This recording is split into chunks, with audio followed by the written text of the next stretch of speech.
Thank you. Organizers at AirVenture say they're ready if severe weather were to strike at any point during this event. Communications Director Dick Napinski spoke with us live today on Action 2 News this morning about this. He says the National Weather Service on the grounds 24/7 monitoring conditions. Napinski says some people do choose to ride out the storms in campers, but visitors also can move to the museum or other buildings.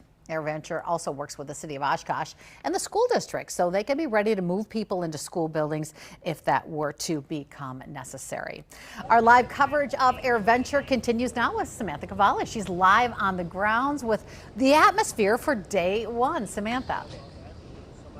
Right, Cammie, it's an exciting and amazing first day already here. The atmosphere is fantastic and the sun finally came out. The heat definitely came with it. It was a little cooler earlier this morning and finally had to put my hair back just because of the heat, but it's not too bad right now.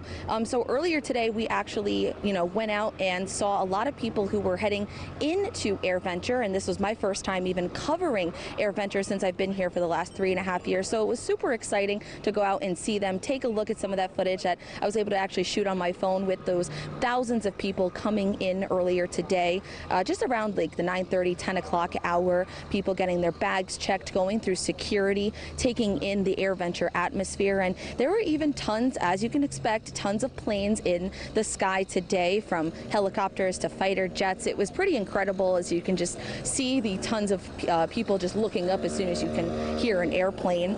And even we got to walk down kind of the main strip of AirVenture as soon as you walk in, and you could see planes just on both sides of you, seeing thousands of those people just excited to see airplanes. That's all we've heard from today from people, is how excited they are for the camaraderie and just, seeing friends that they've met before. We spoke with some of those people earlier this afternoon, but one of the things I think I'm the most excited for is potentially maybe seeing Tyler Hubbard, who's one half of Florida Georgia Line. If you don't know, he'll be performing later tonight for a program presented by the U.S. Air Force, so I might just have to go and check that out. But tune in at 4 o'clock today, where we actually spoke with some of those people who came in and about their experience and why they enjoy coming to AirVenture every single year. Cammie, send it back to you in the studio.